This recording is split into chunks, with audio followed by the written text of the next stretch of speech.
If your home looks amazing but isn't selling, you're not gonna like this. It's probably not your price or your photos. Well, then again, maybe it is. But the truth is, most homes don't sell because they're being marketed like it's 2015, when buyers today scroll like it's TikTok.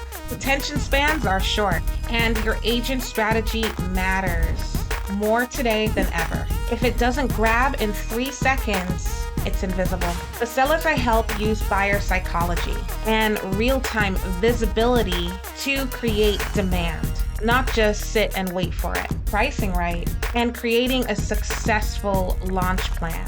So if you want to know what your next move could look like, if you're open to a quick conversation about where buyers are spending, let's talk strategy.